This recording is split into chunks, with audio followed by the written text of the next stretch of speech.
Hello everybody, good morning and welcome to the United Stands. I'm Mark Goldbridge and this is your latest Manchester United transfer news as Marcus Rashford moves closer to an Aston Villa move. Yes, it's breaking in the last few seconds, in the last hour from Fabrizio Romano that Rashford is interested and Aston Villa are pushing. It's interesting. I was out with a Villa fan last night and he was like iffy about it. And I said, you know what? If he gets his head right, he could be... What's the problem? What is the problem? He's not going to work it out at Man United under Amorim. But if you can get Rashford anywhere near his best for 6 months on 150 grand a week, it's a no-brainer. It's a no-brainer. I think it's a good deal for Villa. I don't know why they'd be like, you know, not comfortable with it. Emery's done a very good job there. Is it a good deal for Man United, though? We'll talk about that. Also, the agenda is already starting with Dorgu. Can't believe what I was watching last night when I got in from the pub. Mainstream, you know, he's not even signed for United and it's De Ligt all over again. We'll talk about that. Medical today. Tell was off. It's on. It's off. He's staying at Bayern. He's rejecting Spurs like trophies. It's back on again, potentially to Manchester United. We'll talk about that. And Spurs bidding for Garnacho. I mean, as I said on Twitter last night, it's like Ian Beale asking Margot Robbie to marry him. You got no chance. That's what you got. But we'll talk about that as well. Lots to get involved in. But let's start with where we are in relation to the big breaking news this morning. It literally happened. I mean, look, to be fair, it started last night. Manchester United had been linked with Aston Villa and Marcus Rashford. But this is coming in from Fabrizio this morning. Unai Emery has given the green light to the Aston Villa board to pursue a deal for Marcus Rashford. It's a difficult one, but there's strong interest in a loan deal and negotiations are ongoing. Very interesting that Aston Villa are making that move, but he's also given us an update on Tell as well. The thing is, I saw that that Rashford wasn't too keen on a move to Villa.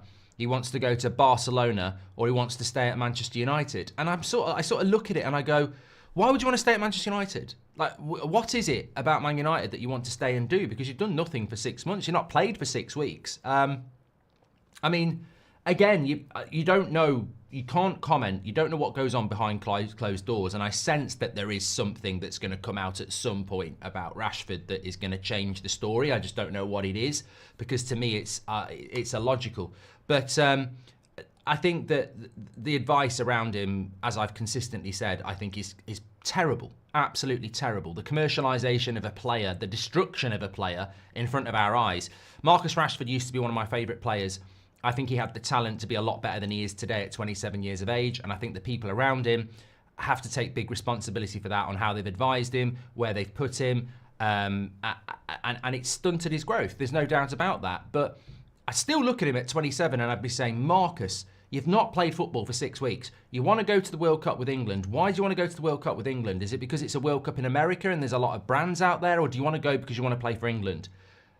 We need to understand these sort of things, because either way, you've got to fall in love with football again. You've got to play football again. You've got to get yourself back on a football pitch. And I don't care if it's on a football pitch with Aston Villa or it's a football pitch with AC Milan. Waiting around for Barcelona, it's a step beyond what you're actually capable of at the moment. We can't do that deal. So we don't just sit at Man United and go, well, I'm not going anywhere if I can't go to Barcelona. It looks really petulant. You're not wanted at Manchester United. The manager is publicly calls you lazy, basically, at Manchester United. You've publicly said you want to go. You can't go. I didn't get my Barcelona move, so I'm not going anywhere, and you're stuck with me on 350 grand a week. You might think you're causing United problems, but you're causing yourself problems. You need to play football.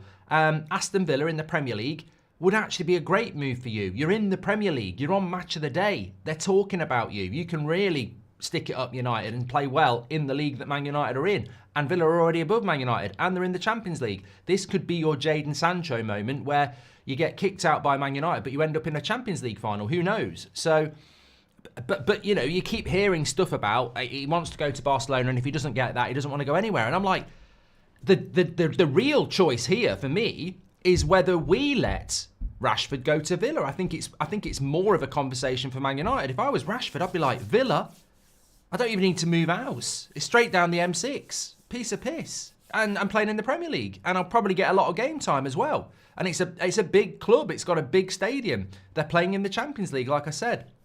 It just doesn't... I don't know what he's got to think about. Look, if you're waiting for Barcelona, fine. But if that doesn't happen, you've got to be all over the Villa deal. So I'd be very surprised if this doesn't happen now, because Man United need to move him on. And at this late in the window, we can't really say you're not going anywhere. We need to move him on. Villa, I think it's worth a punt. Emery's a good manager. And for Rashford, it's just such a good deal. And it'll be very interesting. Unfortunately, it'll be very interesting because he's not going to be out of sight, out of mind. He's going to be full front and centre in the same league that we're playing in the same country. But at the end of the day, we need to move on. And if he goes to Villa and he starts doing well, I think the message has to be, is that bad? I mean, we're trying to build something. Look, the way I look at Rashford is, even if he goes to Villa and reignites his form, does he fit into Amrim's system? And that's the intelligent analysis. You won't get this in most places. You won't get it on the mainstream. But the point is, even if he starts scoring loads of goals for Villa, I would still say, but does he fit Amrim's system? And that's the thing. I don't think he does. And it's the same thing we were saying about Garnacho, who has adapted and can adapt at 20. Can 27-year-old Marcus Rashford adapt? Go back to what I said before about the people around him. Does he want to adapt? Does he want to change his game at 27 when he's got all this, world around him? So I don't think so. United Forever says, Manchester Evening News on Rashford. I don't think there's anything coming in from them that we don't already know. Manchester United forward Rashford is closing in on a loan move to Aston Villa. I mean, is that just not different wording from what Romano said an hour ago? So yeah, but look, it's another one. And look, if it happens, I'm happy. I think he knows he plays soon if he stays, says Robert McCormack. Yeah, but Robert, I don't disagree that if he stays, he might get some game time. He might straight be, look, FA Cup game against Leicester next week, he might get on the bench. He might get a few minutes. He might work his way back. But the cracks are there. I don't think many United fans trust Marcus Rashford anymore. I certainly don't think Amram does, and I don't think Rashford trusts Amram. So I think it would be best for all parties to go, in my opinion. Spurs want to get a loan deal for Garnacho. We'll talk about that in a moment. We'll also talk about what the latest is with Tell. He rejected Spurs. He is staying at Bayern, but then he might be going again. We'll explain what all that is in a minute, because David Ornstein doesn't miss. And David Ornstein was the one who said that he's staying at Spurs, but he didn't actually say that. David Ornstein said Spurs were informed that he wants to stay at Bayern Munich. So it's not... if David Ornstein said, Tell staying at Bayern, I'd say that's it. But what he actually said was, Tell told Spurs he's staying at Bayern. That's a little bit different. There's leeway there that he might not. He might just be telling Spurs that to, letting them down. It's not me. It's not, it's a bit like a relationship, isn't it? I used to get this a lot when I was in my younger days. Girls queuing up, asking you out, and sometimes you just go, look, it's not you, it's me. I'm just not ready for a relationship at the moment. And then the next night they'd see you out with someone else. But the point is, maybe they just let Spurs down lightly. There is a chance potentially there. Let me just talk about Dorgu. I've got to get this off my chest. I wanted to headline it, but the Rashford story is definitely the headline. So Dorgu is not playing. Dorgu is flying into Manchester today, medical today, announcement Monday. It's going to come on Monday. Official. We're not doing any other business. Let's announce this on transfer deadline day. So I think we've seen this movie before. Man United will announce Dorgu at some point on Monday, and that'll be the big story. So we know that's going to happen. And there'll be some outgoings as well. I don't think we're going to get any ingoings, although we'll talk about Tell in a minute. Dorgu was on the bench for Lecce last night. I kept updating it going, please don't bring him on. Please don't bring him on. The Lecce coach basically said, he's been a great lad. We didn't use him because we felt his mind might be on Man United. I was like, thank God for that. He shouldn't have even been on the bloody bench. Anyway, he's fine. He's flying into Manchester. He's going to do his medical. Great news. Last night, Goldbridge went out. That's why it wasn't a live 8 o'clock show. Went out for a few beers, was out with my Villa mate, trying to convince him to get all the Villa fans to want Rashford. And anyway, got home, went in the kitchen for a glass of water, was on my phone, got sent this clip from Sky Sports News. Now, it's not going to be good. But even I, after a few pints, was like, what the hell? how drunk am I? Is this real? Had to check it again this morning. So there's a clip of Sky Cave, who is the journalist from there, transfer specialist apparently, and Paul Merson, and they're talking about Dorgu. And the reason I'm bringing this in, because at the end of the day, the mainstream is the dead stream. You are the future, these sort of communities, because it's intelligent. This is the example of why it's shit, right, in the mainstream. So I'm watching this. Dorgu hasn't even signed for Manchester United yet. You got Paul Merson saying, yeah, I'm a bit worried about this deal because, effectively, I'm a bit worried about this deal because Man United had gone in there and spent £20 million, but, you know, Napoli, AC Milan, Juventus, they're not interested. So I'm a little bit worried about this deal. And then you've got Sky Cave going, yeah, well, you know, Man United used to just go and buy incredible players and now look at the sort of players they're buying. And I slammed my glass of water down. I went, what the hell is this doing on mainstream TV? This should be a couple of idiots with moron hats on in the corner of your local Wetherspoons where no one even listens to them. What's this nonsense doing on mainstream TV?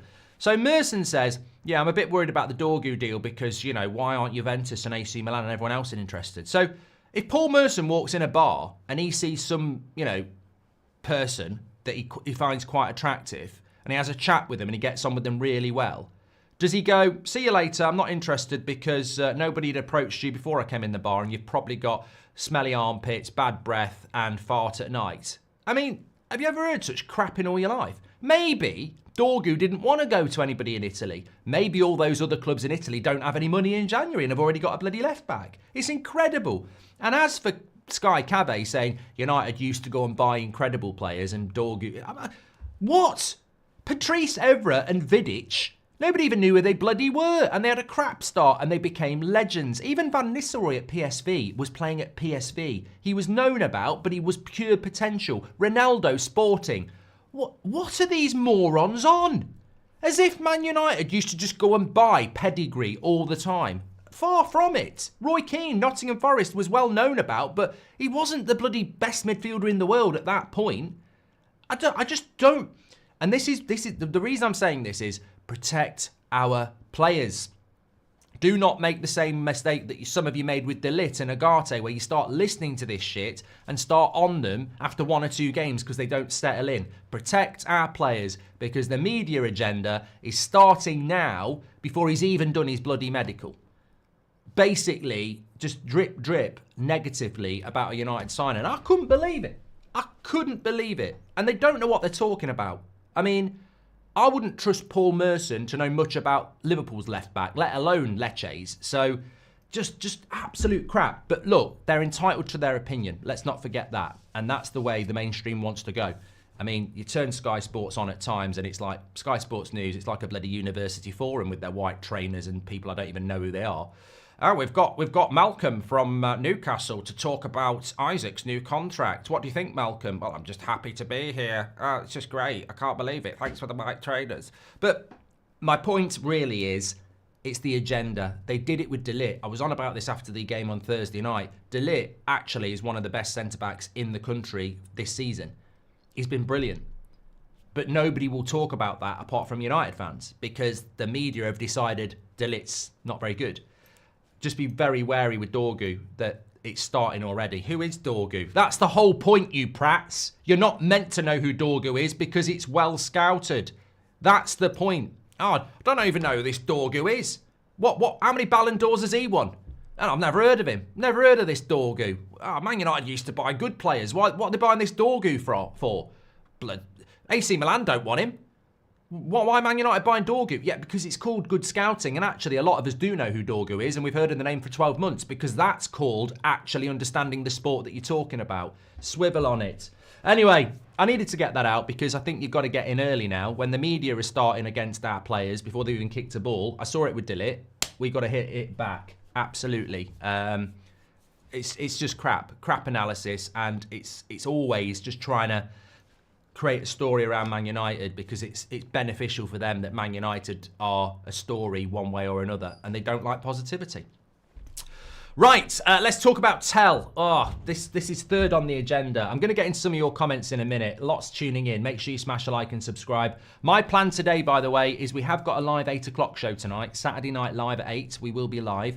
But I'm on That's Football at 3 o'clock for the 3 o'clock games. Bournemouth-Liverpool. Come on, Bournemouth. Come on. So we're ready for that. But what is going on in relation to Tell? Well, Spurs put a bid in and computer said, no, we're not interested in that. Then, basically, David Ornstein came out and said that Tell told Tottenham he plans to stay at Munich and reassess in the summer, despite the battle to sign him this window. Tottenham did reach agreements with Bayern, but the 19-year-old and his representatives expressed a wish to remain in Munich. So that was sort of where we were. But then last night, Plettigol, who's been quite good on this story, he said for the first time in the past 4 days, Tell is no longer ruling out staying at Bayern after rejecting Tottenham today.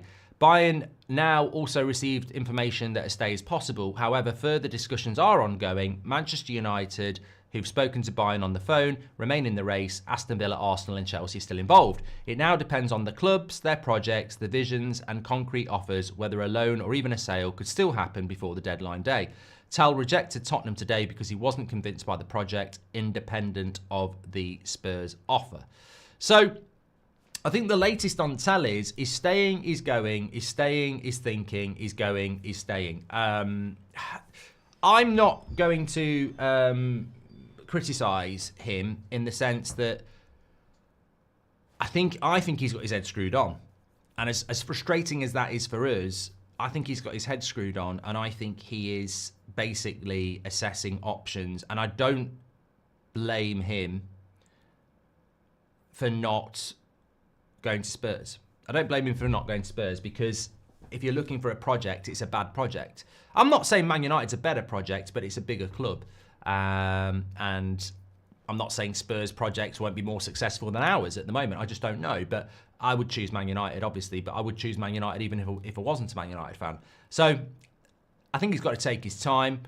Staying at Bayern Munich until the summer makes sense, but you could still do a loan and reassess in the summer anyway. So I'm of the opinion with Tell at the moment that he might stay at Bayern Munich, but realistically, staying at Bayern Munich till the summer is the same as going on loan till the summer. So I still think that there might be an opportunity for a loan deal. Now, I don't think Chelsea want a loan. I think Man United and Villa want a loan, which brings me back to what I was talking about last night. If we give Rashford to Villa and we take Tell, that solves both teams' problems. So, and also it solves Tell's problem of in the summer he's not a Man United player. He can choose to go and do something else. So I still think the loan deal to Manchester United makes a lot of sense, but obviously there is stories now that he might end up staying at Bayern Munich.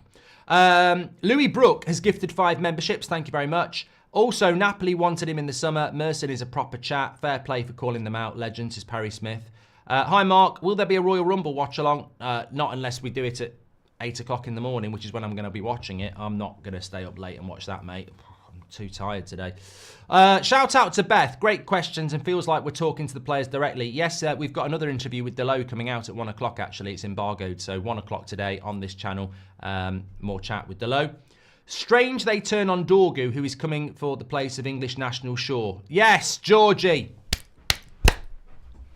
This community, every day someone comes out with something that's just absolutely brilliant. Georgie, what a great comment. Yeah. Dorgu's coming for Luke Shaw's place, and the old British bias kicks in, doesn't it? A homegrown player, Manchester born and bred, could have been one of the best ever United players, and he doesn't even care. It's actually sad, says Ryan. Typical hipster pundit crap, says Tom Grant. Don't think Garnacho. Steve says, why is Mark so anti-English? It's so weird. Mate, I'm not anti-English. I'm not anti-English at all. I don't know what you're talking about, anti-English. Harry Maguire's English. Playing fantastically well. Deserves to be in the Man United side. what I am anti is living in a country where in football the bias towards British players is actually xenophobic. It's nauseatingly xenophobic at times, and that's what I'll call out because I love football.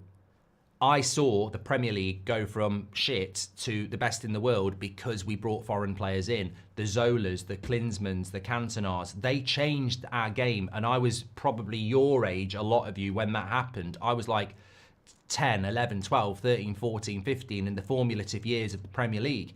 And it changed the game. So I've always really appreciated the Vialis and the Hullits and all these players that came in and changed the game. And English football's better for it. Manchester United's rich tapestry of success, the Ronaldos, as I said, the Cantonars, David Beckham's like from London, you know, all this Manc born and bred shit. It's not, you know, George Best, Northern Ireland, Roy Keane, Republic of Ireland. It's like Manchester United, Ruud van Nistelrooy, all these players. Football's diverse.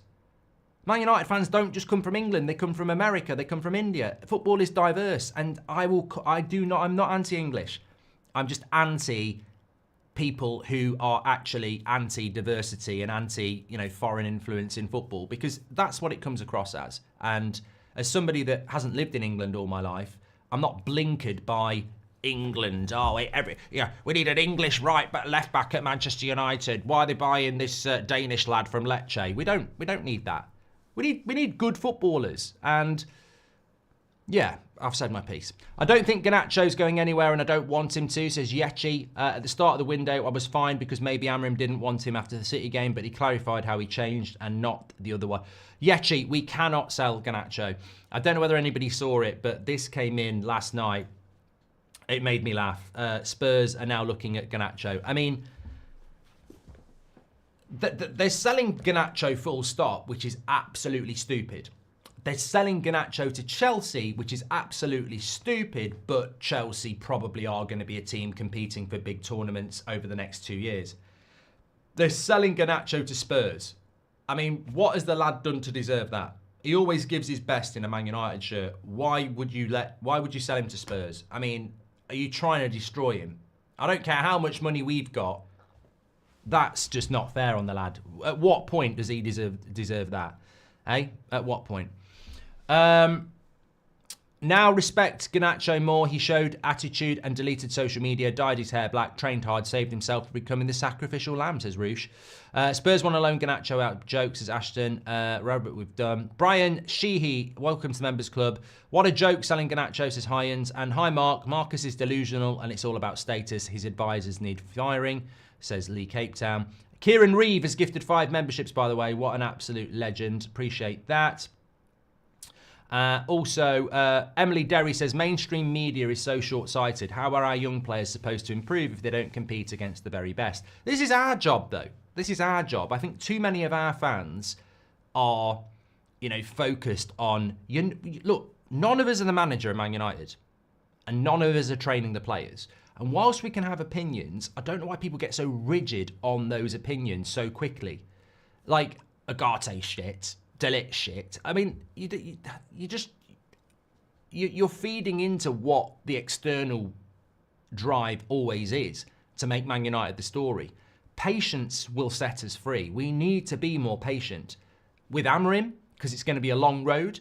With new players, with young players, patience with Amorim, patience with new signings, patience with young players. It's going to be so important. But we do live in a society, we do live in a world, and we live in a football world where patience has disappeared.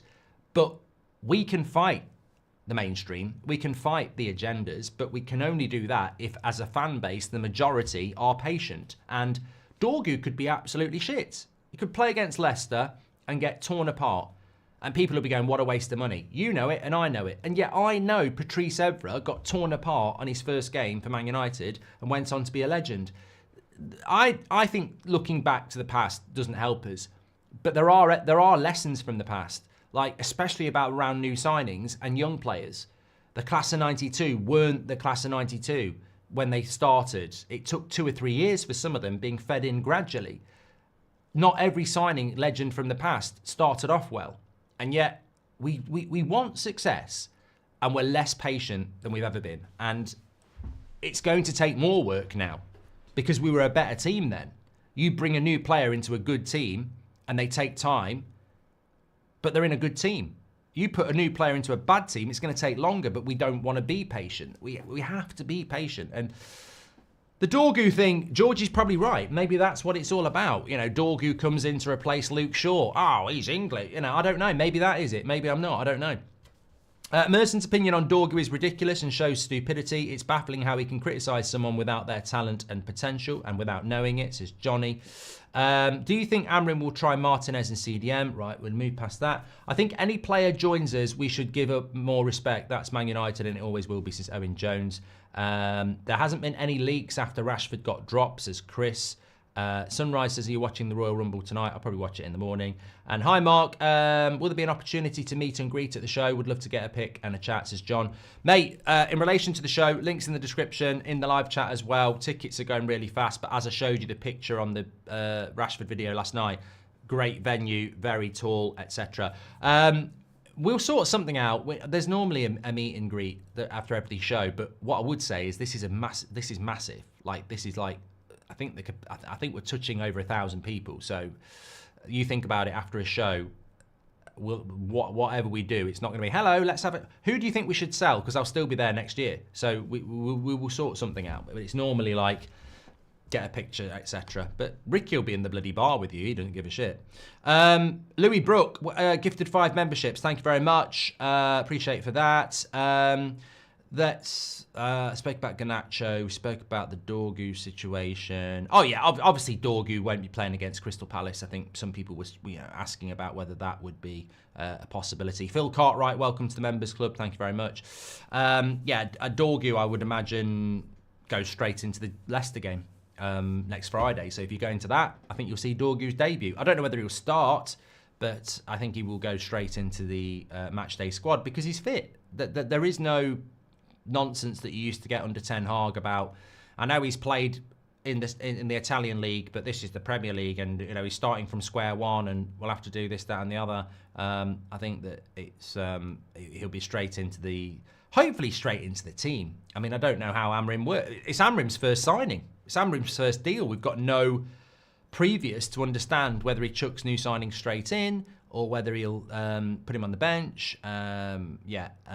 It's going to be very interesting to see, I think, and I'm very excited about it. But look, that's for the future. We have got 3 days left in this transfer window, and 3 days left. What do I think is going to happen in it? I thought that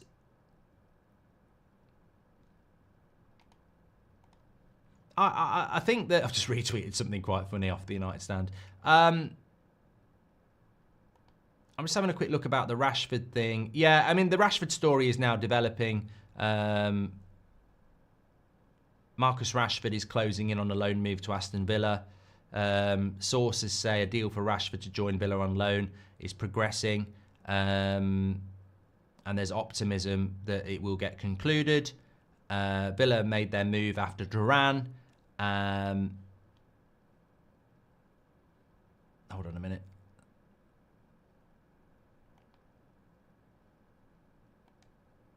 And Rashford is now open to the move himself. I mean, as I said, I don't know why you wouldn't be open to that deal. Look, it matters not, but you've got to question. You've got to question the. I mean, how do I word this? There are footballers out there who have made it. Let me get this right. You get a professional footballer who has jumped more hurdles than Colin Jackson, old school, to make it as a pro. I will never disrespect the journey that any professional footballer that plays for Man United has been on. You know what it's like at under 10s football. You know, masses of kids, trials. Just the journey you go to actually make it to there is incredible. And nobody can ever disrespect a professional footballer on that level. They don't just get parachuted into Manchester United. They've gone through so many trials and tribulations and challenges against so many good players to get to be the elite level Premier League footballer. And that's the sad thing for me. that's why I just think whatever's gone on around Rashford, they've fucking ruined him. Because I think at 21, where he is at 27 is a joke. He shouldn't be there. Like, he should be a lot higher. Breaking Man United's goal scoring record, one of the best players in Europe. But look, I've said that before. My point is that you get these players who do all that and they get into the top percentage, right? And then they go and appoint their brother as an agent. And Rashford's not the only person to do this. Like, Harry Kane has done it. I think Trent's done it. Trent Alexander-Arnold. Lots of players do it. Look, this is just an opinion. And my opinion is, so you've made it, which is really rare. You've made it as a professional footballer. You're in that top percentage, yeah? And then by pure coincidence, your brother actually is one of the best agents in the world as well. Wow. Such a coincidence. So you've made it as one of the best footballers in the world, or in England, and your brother's one of the best agents as well. And obviously you know where I'm going with this. I don't think these brothers are actually that good at their job. And I think this is what happens because Rashford, they need better people around them, I think, because to sit around all January waiting on Barcelona is mad. It's absolutely mad. You've been fit since the end of December and you've not kicked a ball for a whole month. You should have been playing football, mate. Like, you should have been playing football. So, yeah, I think it's... I think it's really a shame. But, look, this has landed in his lap at the end. I think Rashford... I always said I think Rashford will go. I know a lot of people were saying, I think he's going to stay. I think he will go because he wants to go. And Amorim wants him to go. And United want him to go. And I think the fans want him to go. So I think he was always going to go. But I think he should have gone a few weeks ago. But I'd be interested in the Villa one. I watch Villa quite a lot anyway. But I'll certainly be watching them with Rashford there. I'm still absolutely convinced that if I was the chairman or CEO, I would be looking to do a deal like this. So I'm interested in it. Look, I hope he does really well. I hope he does really well because if he does well, we're looking at 40, 50 million pounds in the summer. If he does badly, we're looking at 350 grand a week for a player that nobody wants. So I hope he does well. And also, if he'd gone to Turkey and scored goals, people would have said, well, he's doing it in Turkey. Whereas if he does well in the Premier League, there are advantages to it. John says, I'm not going to complain about Rashford leaving to Villa, but Unai isn't the type of coach who takes crap. It's interesting, says John. Yeah, but that's what he needs. The bridges are burnt at Man United, but going to another manager where you've got to work hard, I think is a good thing. Do we need a striker? Shouldn't we try for a 10, says SNS. And CSL says, family and business don't go together. Patrick Dorgu, hello everyone. I'm so glad to join United. I promise I will work hard. Can't wait to show you my signature move, the Brazilian fidget spinner. Oh, and we thought it was the real one, Patrick. Have you seen what Cole Palmer said to Sky Sports about United, says Daniel? No, you should have told us. Thoughts on Brighton rejecting 95 million for Matoma? Love it. I absolutely love it, Tio. I mean, I absolutely love it when people aren't motivated by money. Yeah, I love that. And I don't think we'd be in a position to do it, but I love it. Moosh, welcome to Members Club. Thank you very much for that as well. Absolute legends this morning. We've got 19,000 people tuning in on a Saturday morning. You are absolute legends. Love it. Let's see if we've got any other news coming in before I go and get myself a coffee. Had a few last night. Great night. Had a really good night. Yeah. It always feels like a good idea when you're in the mood. Oh, I'll have another one, but then I'll be fine tomorrow. And then I wake up this morning, I'm like, I'm not fine tomorrow. I'm not fine. I'm not terrible, but I can feel it a little bit. Let's have a quick look here. Hipsters everywhere. Oh, I've just seen a Portuguese third division player who plays at left back. I think he could be a good signing as well. Yes. We'll see how it develops. I mean, look, today could be the day. That Rashford deal could develop really, really quickly. It has been a great show this morning. My favourite bit was talking about Rashford and the Dorgu thing that they said on Sky. Call these people out. As per always, I must put the retainer there. If Paul Merson and Sky Cave want to get me on and let me sit them down, I'll happily do it. I've said this about Neville. I've said it about Carragher. I'll say it about anybody. Look, obviously they have a right to reply. Happy to come down and sit them down on national TV if they want. Obviously they won't do that. Rashford swapped to Bayern for Mattis to United, says Danny. I mean, why not? Danny, why not? I think we mentioned Bayern a few weeks ago. Why would Bayern not be a good move for Rashford on loan? Exactly, but there's no sniff of it at the moment. And in all seriousness, I'd love it if we bought Cavani back on a 6-month loan. I know it won't happen, but I love the player and he'd help our strikers a lot, says Damon. I think he might be long past that now. Would Rashford survive 9 years at Arsenal? Liverpool with similar success shows bigger problem of sacking managers with reluctance to sack players, says Sanel. Do we need a striker? Shouldn't we try for a 10, says SNS. I think with regards to Tell, he can play anywhere across that sort of front three for United anyway. Yeah, definitely. Okay, well, thanks everyone for tuning in. Absolutely love that. I really enjoyed the show this morning. It certainly helped me wake up a little bit after my excess last night. Don't forget, the tickets for the show is going to be absolutely fantastic. Got loads of things sort of lined up, and people are getting in contact all the time saying, can we do this, can we do that? So it's going to be a bloody brilliant show. Get yourself over to Dublin. International break week as well. Wednesday as well. We normally do a Monday or a Tuesday, so Wednesday, more closer to the weekend.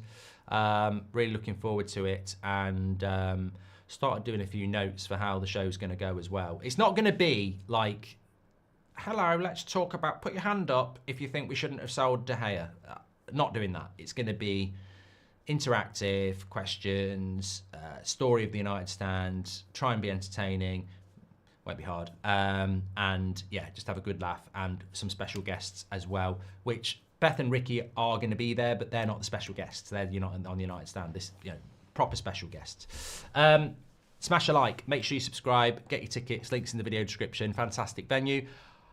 We've got a video coming out with Delo at 1. I'm live with you at 8, but I get the feeling I might be back before then. So make sure you have subscribed. And 8 o'clock tonight live, we've got a Saturday night show as well. Take care, everybody, and I will speak to you all in a bit. Absolute legends. The best community. This is how you do it. Brilliant stuff. Take care. Won't bloody end now.